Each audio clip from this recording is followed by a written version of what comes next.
Saat investigasi, Sam ternyata darah yang ada di telapak tangannya itu adalah darah tupai.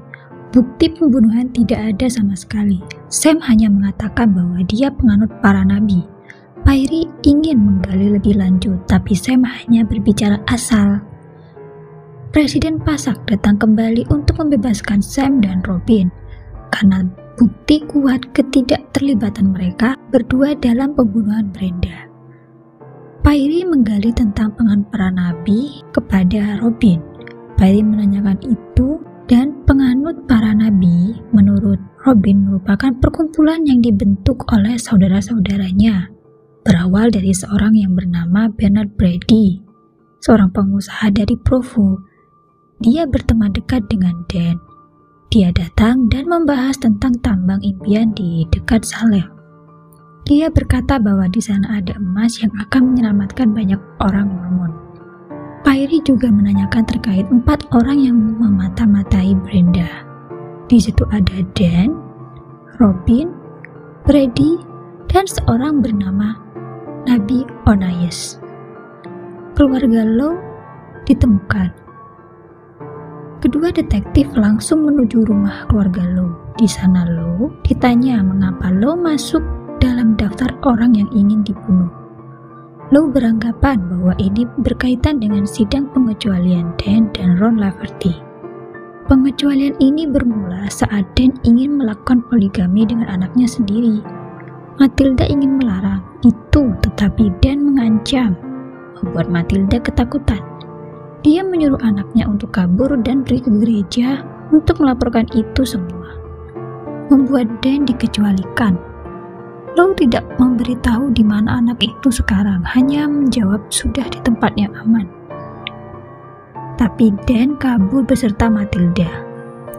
Saat pemberian nama Erika, anak Ellen, Ron mempertanyakan pengecualian Dan pada Lowe. Ron menyebut Lowe terlalu ikut campur dalam urusan keluarga Lafferty.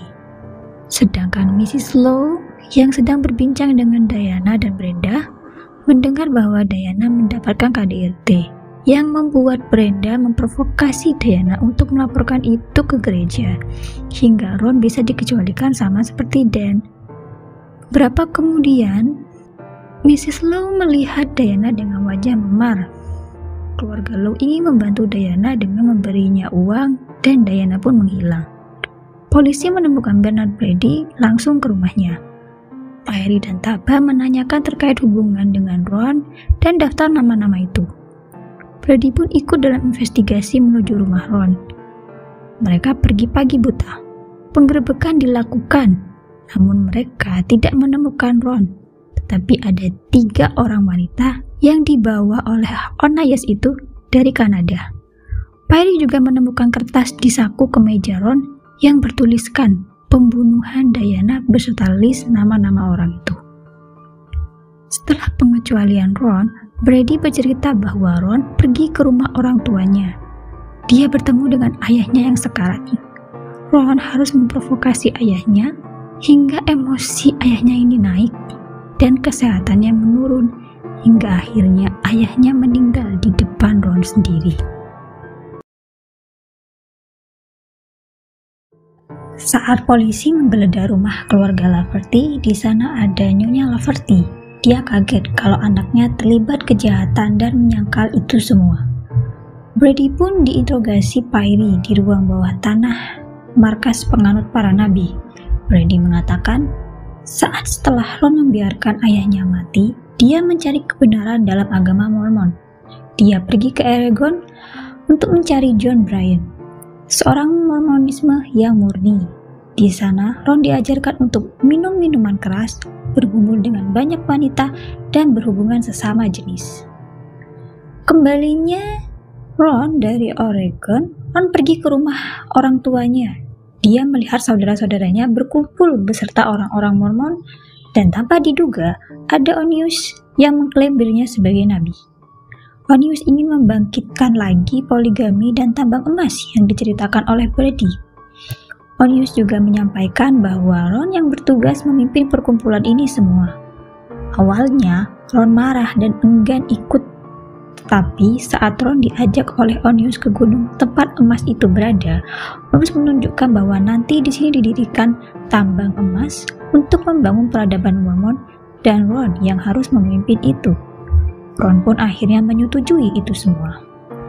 Taba menemukan potongan senapan yang sengaja dipotong. Pyrie beranggapan bahwa Mrs. Lafferty mengetahui lebih dalam soal anak-anaknya. Taba menanyakan hal itu. Mrs. Lafferty hanya menyebutkan ada 2 orang anak muda bukan bagian dari Mormon yang bernama Chip dan Ricky. Pernikahan Allen dan Brenda sempat memanas akibat Allen yang selalu membela kakak-kakaknya, dan Brenda tidak suka itu. Brenda curhat pada saudaranya Betty. Dia ingin pergi dari kota ini untuk menjauhkan Allen dari pengaruh buruk kakak-kakaknya. Betty yang bertemu dengan detektif Pyrie menyerahkan surat-surat yang selama ini dijadikan komunikasi Betty dan Brenda. Brenda pernah curhat di suratnya bahwa Brenda dan Allen pernah meminta pendapat pada gereja, tetapi Allen tidak menyetujui pendapat itu. Brenda yang capek ingin meminta izin pada gereja untuk bercerai pada Allen. Pihak gereja meminta untuk tetap bertahan dari rumah tangga itu. Tapi di surat terakhir, Brenda mengatakan bahwa pihak gereja membuat dia dan saudara Allen berseteru. Hingga Matilda datang ke rumah Brenda untuk mengancam Brenda dengan penebusan darah. Brenda pun menyuruh Diana untuk segera pindah dari kota ini karena situasi dan kondisi yang sudah tidak memungkinkan. Detektif Taba yang mengintai daerah Salem, tempat tambang emas milik Onius. Tanpa diduga, dia bertemu dengan si Onius, nabi itu. Onius mengundang Taba untuk ke rumahnya dalam menginterogasi dan bercerita panjang lebar terkait Ron bersaudara.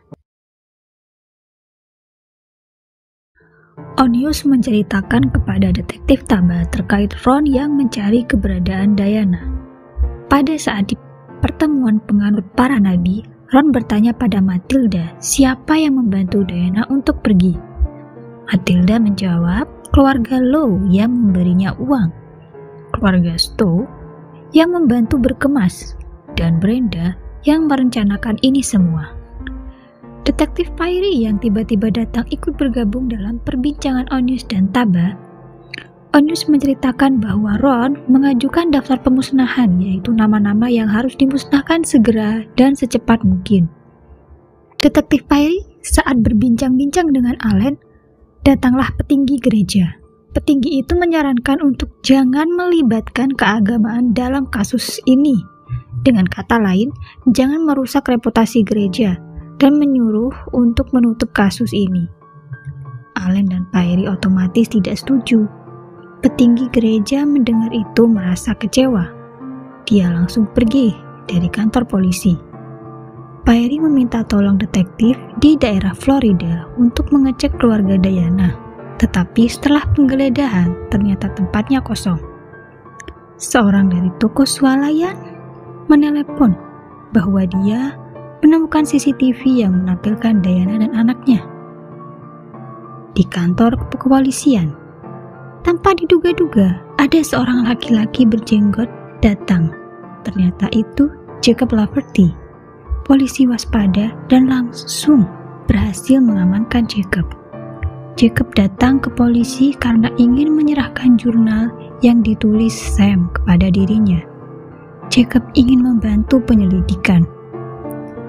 Jurnal itu menceritakan tentang kewahyuan dari Ron dan Dan. Dan juga sempat ke rumah Brenda untuk mengancamnya.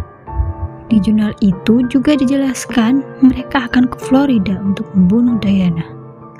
Pyrie pun segera bergegas untuk pergi ke Florida. Di kantor polisi, saat Pyrie ingin ke Florida, ternyata ada kabar bahwa mobil Ron sedang parkir di rumah Chip daerah Mayoning. Mereka pun segera pergi ke sana. Mereka menggeledah dan hanya ditemukan Chip dan Ricky. Chip dan Ricky bercerita bahwa Ron dan sekarang ada di Nevada. Mereka pergi ke kasino untuk menghasilkan banyak uang yang akan digunakan dalam list pemusnahannya itu. Chip dan Ricky aslinya berteman dengan mereka, tetapi lama-lama Chip dan Ricky melihat mereka merencanakan pembunuhan membuat Chip dan Ricky takut, hingga kabur membawa mobil Ron. Ron dan Dan ditinggal di Nevada. Sebelum ke Nevada, mereka bercerita tentang alur pembunuhan pada Brenda dan Erica. Ternyata Dan yang memenggal kepala Brenda dan Erica. Di saat perjalanan pun, Dan memfokuskan Ron untuk mencari Diana. Detektif Perry dan Taba mencari barang bukti pisau yang dipakai untuk pembunuhan. Berbekalkan cerita dari Chip dan Ricky, mereka pergi ke padang savana. Mereka menemukan sebilah pisau berdarah. Perjalanan mereka berlanjut ke Nevada, tempat kasino yang Ron dan Dan bermain untuk menghasilkan uang. Mereka mengawasi CCTV dan melihat keramaian untuk menemukan keberadaan Dan dan Ron. Polisi dan FBI langsung melakukan penyisiran. Dan Ron berada di toilet. Ron berbicara bahwa dia menemukan wahyu baru untuk membunuh Dan. Dan dicekik menggunakan sabuk dari Ron. Perry yang melakukan penggeledahan pergi ke toilet dan menemukan dua bersaudara ini. Ron ditangkap dan Dan tidak sempat mati. Dia langsung ditangkap juga. Diana yang kabur pergi ke rumah Laverty bersaudara. Dia menyelamatkan Matilda dan pergi kabur bersama-sama untuk menyelamatkan hidupnya. Kasus selesai dan Detektif Perry bisa menikmati waktunya bersama keluarganya.